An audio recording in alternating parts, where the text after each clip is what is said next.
कि जो next second question है हमारा, that is the area of a rectangular plot is 528, है ना, and the length of the plot is 1 more than twice its breadth. तो we need to find the length and the breadth of the plot. ठीक है, तो first देखिए question में क्या दिया हुआ है कि कोई प्लॉट है, रेक्टेंगुलर प्लॉट है. ठीक है, कोई रेक्टेंगुलर प्लॉट है, इसका एरिया हमको दिया है 528 मीटर स्क्वायर. ठीक है, और बोला गया है कि the length of a plot is 1 more than twice its breadth. ठीक है, तो सबसे पहले हमें इसमें मानना पड़ेगा कि आप ब्रेड्थ को क्या मान रहे हो और लेंथ को क्या मान रहे हो. तो यहां पर लेट कर लीजिए, लेट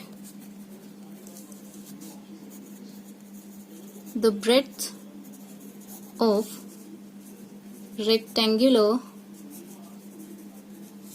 प्लॉट इज x. ठीक है, x मीटर. तो इसमें क्वेश्चन में बोला है कि the length of a plot is 1 more than twice its breadth. ठीक है, ये x मीटर है ना. तो हमारे पास लेंथ जो आ गई वो x मीटर आ गई है. ठीक, सॉरी ये ब्रेड्थ है, हमारे पास ब्रेड्थ जो है x मीटर है. अब लेंथ के बारे में बोला गया है the length of a plot is 1 more यानी कि 1 more हमने कर दिया. 1 more twice its breadth. twice its breadth मतलब कि 2x. तो हमारे पास लेंथ और ब्रेड्थ दोनों आ चुकी है. अब हम क्वेश्चन को इजीली सॉल्व कर सकते हैं, है ना. तो क्वेश्चन में बोला गया है हमको एरिया गिवन है, दैट इज 528. रेक्टेंगल का एरिया क्या होता है? एरिया ऑफ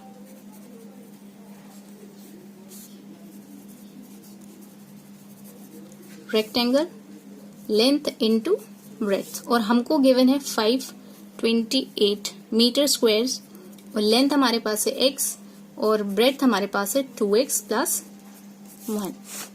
ठीक है, अब आप इसको आसानी से सॉल्व कर सकते हैं. 528 is equal to 2x square plus, sorry यहां पर आ जाएगा x, 2x square plus x minus 528 is equal to 0. तो हमारे पास जो रिक्वायर्ड इक्वेशन आई है that is 2x square plus x minus 528. देखिए अब अगर क्वेश्चन बोलता है कि लेंथ और ब्रेड्थ निकालिए, तब जाके आपको क्या करना पड़ेगा, इसको फैक्टराइज करना पड़ेगा. लेकिन 4.1 के हिसाब से आपको इसको फैक्टराइज अभी नहीं करना है.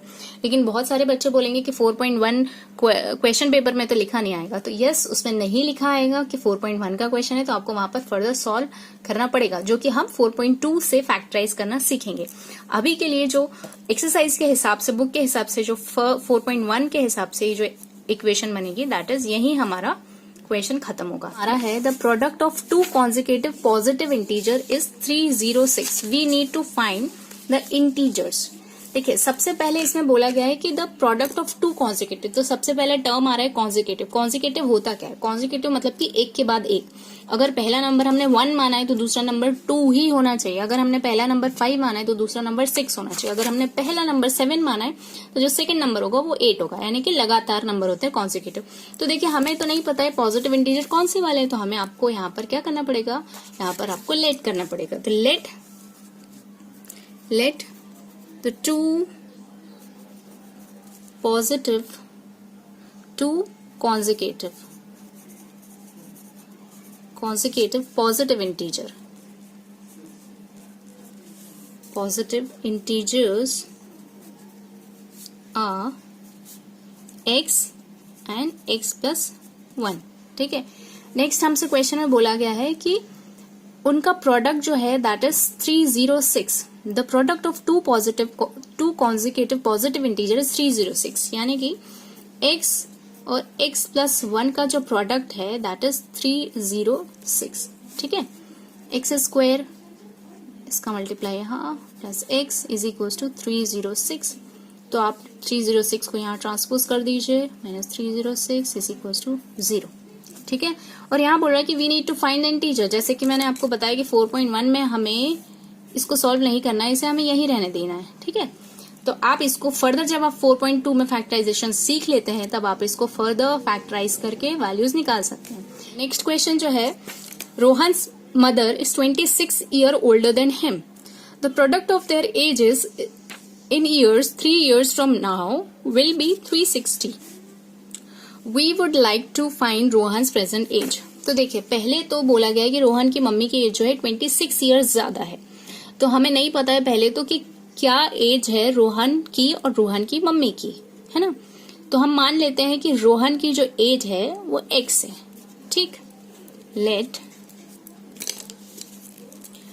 Rohan's age is x year, और उसकी जो मम्मी है that is 26 year old. Rohan's mother age क्या हो जाएगी, x प्लस 26 ईयर, क्योंकि वो 26 ईयर्स बड़ी है उनसे। अब वो क्वेश्चन बोल रहा है कि the product of their edges 3 years from now. 3 years from now, जैसे नाउ बोलता है, आफ्टर बोलता है, देन बोलता है, इसका सबका मतलब होता है कि प्लस करना है आपको, ठीक है।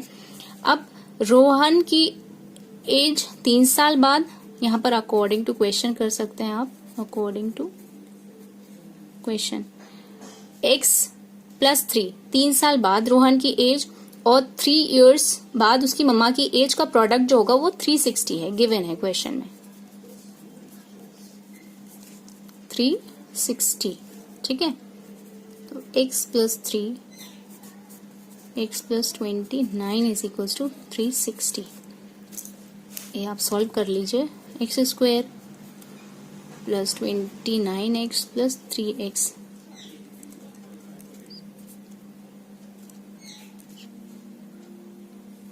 Seven is equal to 360।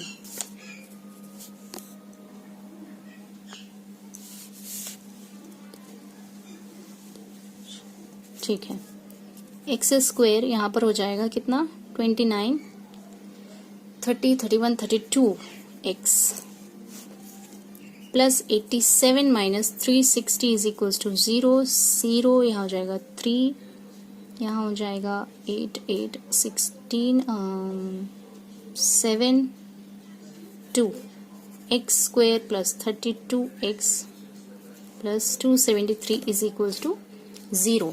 Late me check the answer, आपका आंसर सही आ रहा है या नहीं हमारा आंसर। तो यस, हमारा आंसर जो है सही है, लेकिन यहाँ पर एक गलती है। देखिए 360 जो है वो माइनस का है, तो यहाँ पर हमें माइनस लगाना पड़ेगा, ठीक है।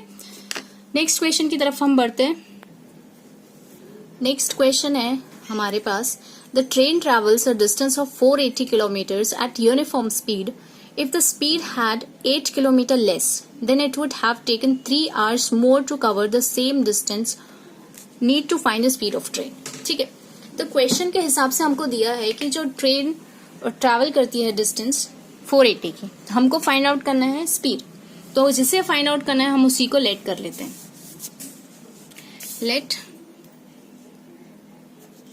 let the speed of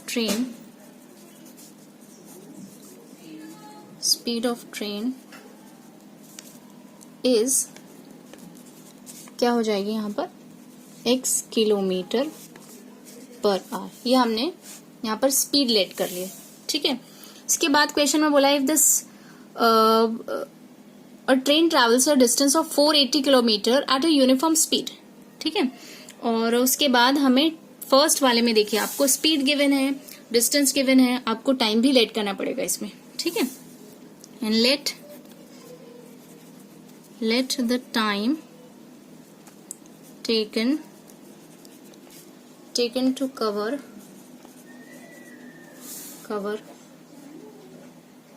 480 kilometre distance, ठीक है।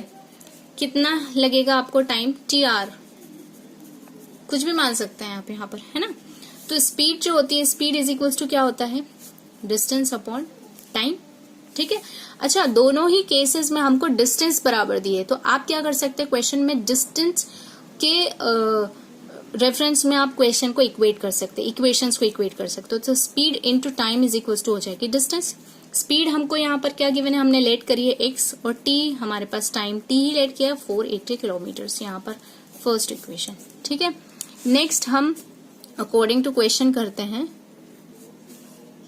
अकॉर्डिंग टू क्वेश्चन कह रहा है कि if the speed had been 8 kilometre less, अगर स्पीड लेस कर दी जाए, स्पीड को 8 किलोमीटर लेस किया है, मतलब हमने पहले स्पीड x मानी थी, अब उसमें से आप क्या कर रहे हैं 8 किलोमीटर की 8 किलोमीटर आर लेस कर रहे स्पीड को, ठीक है। तो जो टाइम है टेकन 3 आवर्स मोर, स्पीड जब हम कम करेंगे तो जाहिर सी बात है टाइम ज्यादा लगेगा। तो यहां पर जो टाइम लगने वाला है कितना लगेगा, पहले t टाइम लग रहा था सेम डिस्टेंस को कवर करने में, अब जो t+3 लगने वाला है, ठीक है। और डिस्टेंस क्या है, सेम डिस्टेंस 480 किलोमीटर्स, ठीक है। तो यहां पर भी हमने क्या किया था, speed into time is equal to distance, that is 480। Speed हमारे पास हो गई है इस वाले केस में x-8, टाइम हमारे पास हो गया है t+3, ठीक। आप इसे यहाँ पर सॉल्व कर लीजिए या फर्दर नेक्स्ट सॉल्व करना चाहें वहां सॉल्व कीजिए। अब देखिए 480 से में आप इसको क्या कर सकते हैं, इक्वेट कर सकते हैं इक्वेशन को, from first and second equation into t, ये हमारी first is equal to x-8 t+3, xt is equal to x-24, ठीक है। यहाँ xt से xt कैंसिल हो जाएगा, मेरे पास बचेगा 3x -24 -80 इज इक्वल टू 0। देखिए ये एक बार x वेरिएबल आ गया, एक t वेरिएबल आ गया, बल्कि क्वाड्रेटिक इक्वेशन में हमें दोनों ही वेरिएबल सेम चाहिए रहते हैं। तो देखिए फ्रॉम फर्स्ट इक्वेशन, जो हमारे पास फर्स्ट इक्वेशन बनी थी, from equation first xt is equal to 480 बनी थी, तो t की वैल्यू हम यहां से निकाल सकते हैं 480 अपॉन x। अब इसी वैल्यू को हम यहां पर पुट करेंगे, 3x -24 माइनस, या आप 4t को उधर ले जा सकते हैं, 8t, सॉरी 480 नहीं, 40 नहीं 80, 480 अपॉन x, इधर ले जाएं या इधर ले जाएं बात एक ही थी। 3x -24 इज इक्वल टू आना चाहिए 364 638, ठीक है, अपॉन x। अब यहाँ इसको ट्रांसपोज करना पड़ेगा, तो ये बन जाएगा 3x square -24x -3840 is equal to 0। तो ये जो रिक्वायर्ड हमारे पास क्या आ गई है, क्वाड्रेटिक इक्वेशन।